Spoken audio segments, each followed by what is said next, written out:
Anxiety and Tao sparked many in-depth discussions. It's such a common issue for all of us. A podcast was made from this video to discuss the subject. I think the podcast will clarify your perspective of the topic and deepen your understanding in a more accessible way. If you'd like to watch again my video on this subject, which is anxiety, please find the link in the description below. Happy exploring. Okay, so who else out there has felt that kind of crushing feeling of anxiety lately? You know what I mean? I feel like it's almost impossible to avoid these days. It's like the world just keeps spinning faster and faster. And we're all just trying to hang on for dear life, right? It really does feel that way sometimes. Yeah. So today, we are diving deep into something that I think might just change the way we view this whole anxiety thing. Traditional Chinese medicine. TCM. TCM.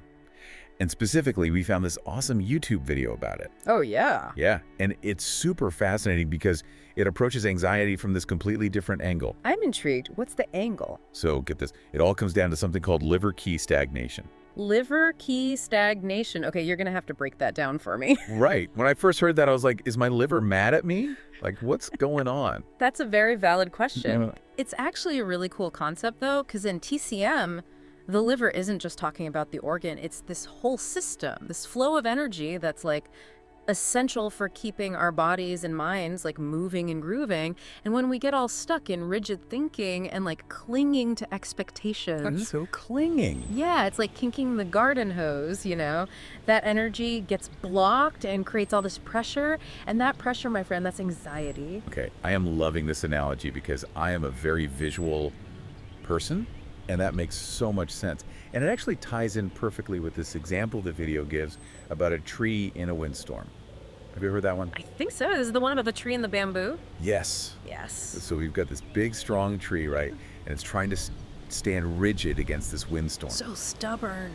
So stubborn. And guess what happens? It snaps. It snaps. But then you've got bamboo, which is super flexible. It bends and sways with the wind, and it actually comes out of the storm even stronger. I love that. Yeah. It's so true. And it's like, how many times do we try to be that tree? Just completely unyielding, pushing back against everything instead of just, going with the flow. That's liver qi stagnation. Yeah. We get so fixated on everything being a certain way that when life inevitably throws us a curveball, Which it loves to do. Oh, constantly. We create our own suffering. And this is where the video gets really interesting. It brings in the Zen story about a finger pointing at the moon. Oh, yeah, I think I've heard this one. It's like you get so focused on the finger that you completely miss the moon. Right. Exactly. But what does that have to do with TCM and anxiety? Well, that's what we're going to get into right now. Okay, so we're talking about missing the moon for the finger getting so caught up in the details that we miss the bigger picture.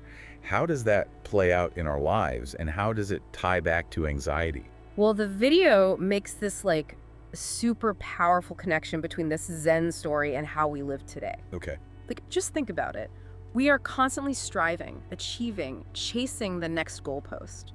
It never ends. Well, it's exhausting. It really is. We're conditioned to seek external validation, to build our identities around, achievements and acquisitions.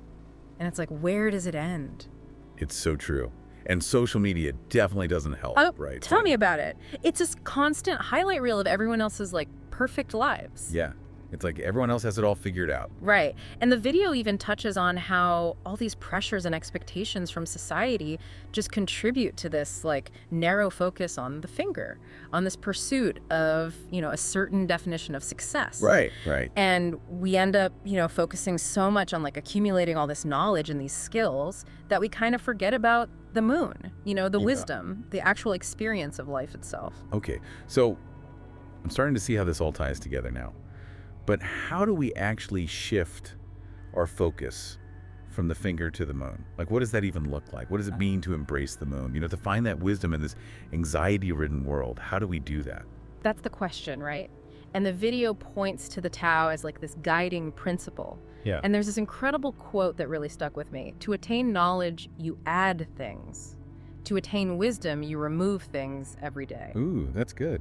To attain wisdom, Yeah. you remove things. So we need to start subtracting instead of constantly adding. I like that. But what things are we even supposed to be removing? It's like our to-do lists are already overflowing.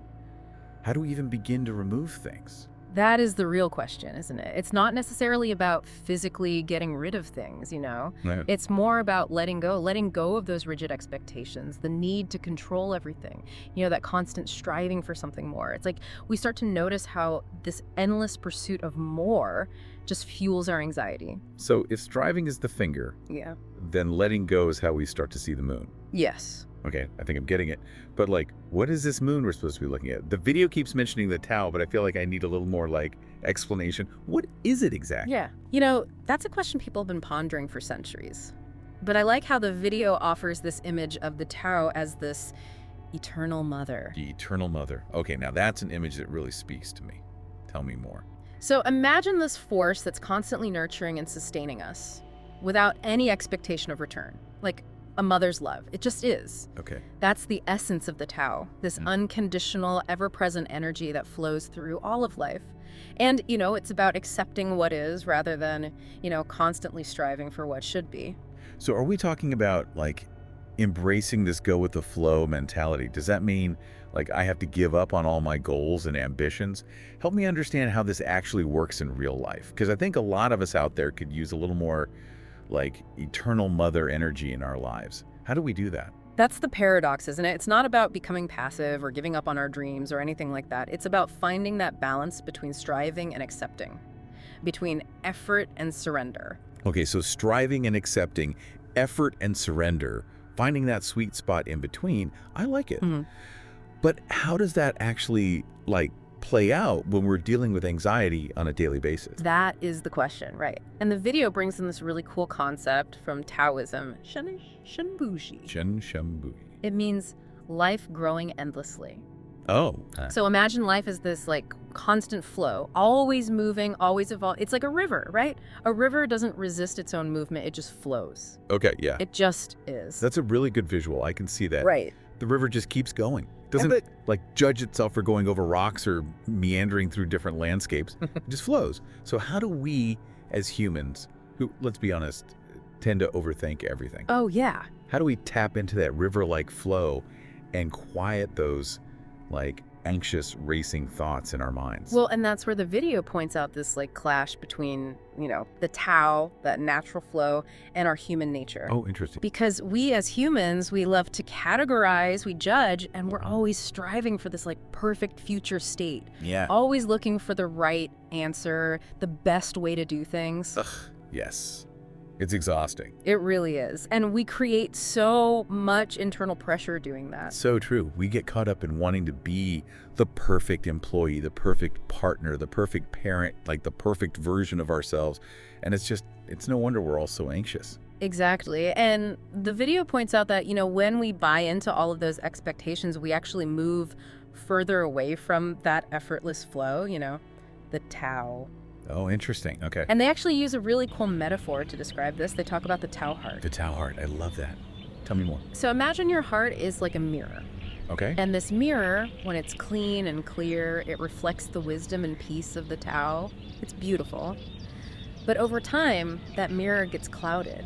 Oh, yeah. Our thoughts, expectations, you know, our inability to just let go, they're like dust and grime on the mirror. Wow. So our anxieties are like the dust and grime that build up on the mirror of our hearts. Yeah. Blocking us from our true nature. Exactly.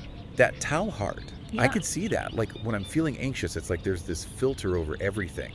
I can't see clearly. Yeah. I definitely can't connect with any kind of inner peace in those moments. It's just like everything is distorted. Right. And what the video reminds us is that we can clean that mirror just like we clean a physical mirror. Okay. We can clear away the clutter that prevents us from connecting with our Tao heart, that place of wisdom and peace. How do we even start to identify the clutter? Because it's like, I don't even realize it's there half the time. It's so ingrained. It is. And that's where this video gives this final, really provocative thought. And they use the example of plastic. Plastic. Okay, this seems a little random. How does plastic tie into anxiety? I'm intrigued, though. Well, think about it. Plastic, when it was invented, it was revolutionary. It seemed like this miracle material, right? Solved so many problems. But we created it without really understanding the long-term consequences. And now Now it's everywhere. it's choking our planet. It's true. So, like, we can create these problems by clinging to, like, those short-term solutions without thinking about the bigger picture. Exactly. And our anxiety can be like that too, right? Oh, wow. We cling to rigid beliefs, expectations, a lot of times fueled by external pressures, thinking that they'll bring us security and happiness. But in reality, they often create more suffering. And so the big question this video asks, and I think it's a powerful one for all of us, is how can we approach life and, even our anxieties with a bit more of that awareness instead of getting caught up in the pursuit of achievement and external validation, that finger pointing at the moon? Can we just find more joy in the journey itself? Can we learn to appreciate the ever-changing nature of life, accept the things we can't control, connect with that deep well of peace and wisdom that's already within us? That, to me, is the real treasure. Wow. I love that. It's like we've been given this treasure map. We think the treasure is the destination, but really the treasure is the journey the whole time. Exactly. So much to think about. Thank you so much for taking this deep dive with me. I think I'm going to go do a little mirror cleaning now. Sounds like a plan.